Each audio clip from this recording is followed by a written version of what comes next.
Magkano ang magastos sa pag-a-apply ng cleaner sa Saudi Arabia?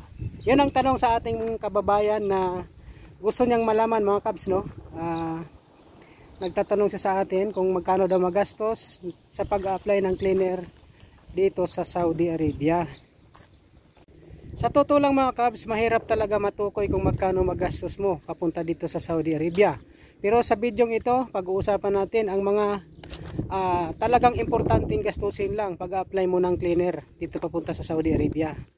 Hindi na natin isama ang mga pamasahe at pangkain-kain. Yung mga requirements lang talaga sa pag-apply papunta dito, yung mga importante lang talaga, mga kabs, ang babanggitin natin ngayon, mga kabs.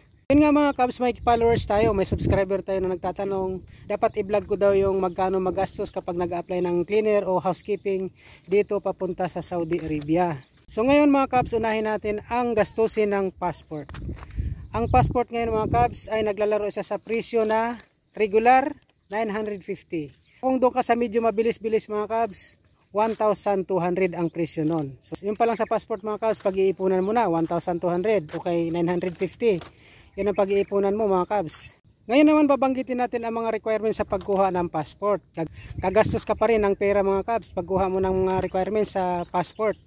Ang kailangan sa pagkuha ng requirement sa passport ay original birth certificate na galing sa NSO at saka authenticated, mga kabs. Ibig sabihin nun, original talaga ipasa mo papunta sa DFA. Sa pagkuha ngayon ng birth certificate na original, siguro paglaanan mo siya ng pera na mga 200 pesos. Tsaka meron na rin ngayon, pag kumuha ka ng mga ganyan, meron na siyang online. O, di ka na mahirapan. Basta paglaanan mo siya ng 200 pesos to 250. Yung mga birth certificate na original, mga kabs, authenticated, para sa mga single lang yan. Pero kung may asawa ka na, mga kabs, mga kabs, gamitin mo yung marriage contract original pa rin, mga kabs. Yun ang dalhin mo sa DFA. At syempre, mga kabs, magdala ka na rin ng mga supporting documents. Supporting mga IDs, mga valid IDs sa mga government license, yung voters ID mo, at saka yung SSID mo, mga kabs, dalhin mo na rin yun. Yan ang mga supporting documents pagkuha mo ng passport, mga kabs. Siyempre sa budget ng mga kabs, hindi pa kasama doon sa 950 yung pamasahe mo at saka pangkain mo, mga kabs. Pangalawa naman, mga kabs, doon naman tayo sa medical exam, kung magkano babayaran mo. Sa medical exam, mga kabs, maglaan ka ng mga 5,000. Hindi pa kasama yan sa pangkain mo rin at saka pamasahe. Kasi mahal na ngayon ang medical exam papunta dito sa Saudi Arabia, mga kabs. At saka, mga kabs, kapag kayo ay mag-medical, kailangan nyo magpahinga ng 1 linggo, kumain ng gulay, mag-ehersisyo, tamang tulog, wag mo na mag-UC, wag mo na mag-alak para kayo hindi ma-repeat. Okay, one take lang kayo sa medical, hindi na kayo paulit-ulit. Kasi pag paulit-ulit ka, paulit-ulit rin ang bayad mo, mga kabs. Pangatlong gagastusan mo, mga kabs, sa pag-apply mo dito sa bansang Saudi Arabia ay ang biometrics. Pupunta ka sa embassy para magpa-stamp, i-fingerprint yung mga kamay mong 10 kamay mo. I-fingerprint yan para stamp sa visa.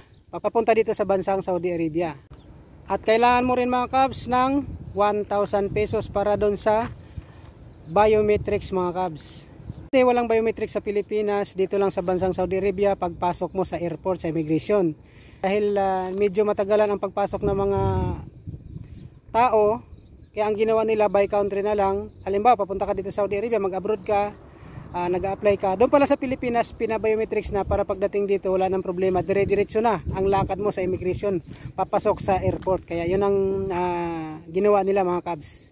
Sa immigration natin, mga kabs, medyo mahigpit sila doon. Bawal ang cellphone. Iwan nyo yun sa mga gate. Tsaka kailangan doon magpakalalaki kayo, huwag kayo pa bading-bading. Bawal lang mga ganun doon. Kailangan kung ano yung kasarian mo, mga kabs, yun talaga ang dadalhin mo doon. Ito pa, mga kabs, kapag napunta kayo sa immigration, magbihis kayo ng maayos, formal talaga, mga kabs. At ang panghuli natin, mga kabs, ay ang placement fee ng mga agency sa Pilipinas. Oo, mga kabs, hindi lahat ng mga agency sa Pilipinas ay libre. May mga agency ngayon, mga kabs, nanghihingi sila ng placement fee. Yung mga kasamahan ko dito, mga kabs, nag-placement fee sila ng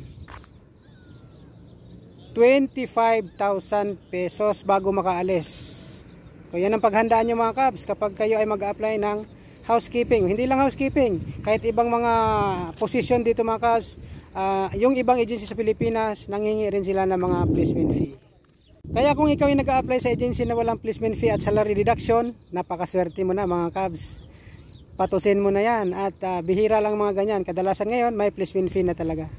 So yun mga kabs, ang dapat mong paghandaan at magagastos mo kapag ikaw ay nag-apply ng housekeeping dito sa bansang Saudi Arabia. At hindi pa yun mga kabs, kasama ang pamasahe mo doon at pangkain-kain at pabalik-balik sa mga agency na ina-applyan mo mga kabs. So ulitin natin mga kabs, ang pag-iipunan mo ng pera kapag ikaw nag-apply dito sa bansang Saudi Arabia ng housekeeping o cleaner o janitor. Unang-una dyan, passport, mag-ipon ka ng 1,200. Pangalawa mga kabs, medical exam, mag-ipon ka ng 5,000, hindi pa kasama ang pamasahe. Pangatlo mga kabs, biometrics, mag-ipon ka ng 1,000. At ito ang mabigat mga kabs, pag-iipunan mo talaga to, ang placement fee. Kung sakasakaling mayroong placement fee ang in-applyan mong agency, pangutang mo talaga to mga kabs sa kapitbahay mo. Ipangutang mo talaga to kung saan-saan mga kabs para lang makaalis ka mga kabs. 25,000 to 30,000 kadalasang placement fee. So ang dapat mong paghandaan mga kabs ay sa halagang 37,200 mga kabs ang dapat mong paghandaan kapag ikay nag-apply ng housekeeping cleaner dito sa Saudi Arabia. Yun ang paghandaan mo. Hindi pa kasama yung pamasahe mo dyan at pangkain, pagliwaliw, paghahanap ng mga agency sa Pilipinas mga kabs dyan sa Maynila. So itotal natin mga kabs ang dapat mong paghandaan. Sa passport pa lang 1,200. Medical exam mga kabs 5,000 na paghandaan mo. Biometrics mga kabs, paghanda mo to ng 1,000. At sa placement fee mga kabs, kung meron man siya, paghandaan mo to ng 30,000 mga kabs. So total ang paghandaan mo lahat, pag-iipunan mo ay 37,200. Para masarado talaga mga kabs at hindi ka na mag-alinlangan pa, mag-iipon ka talaga ng halagang 50,000 mga kabs. Kung may placement fee man yung a-applyan mo. At kasama na dyan mga kabs ang iyong pamasahe, paikot-ikot sa Manila. Kaya mga kabs, hindi biro ang pag-a-apply ng housekeeping dito sa Saudi Arabia. Kahit saan ka mag-apply, magastos talaga mga kabs. Huwag po kayo matakot sa gastos mga kabs. Ang importante, makaalis kayo papunta dito sa bansang Saudi Arabia at maka-apply kayo para sa inyong kinabukasan. Kung may mga kaunting tanong kayo mga kabs, i-comment nyo lang sa ating video o kaya sa email natin at sasagutin din natin yan mga kabs. Okay mga kabs, dito nagtapos ang ating video. Bago magtapos ang ating video, inanyayahan kita na mag-subscribe sa aking channel para ma-notify ka sunod ng mga video na aking gagawin. Maraming salamat sa iyong panonood at suporta. Ako si Kabos na Vlogger.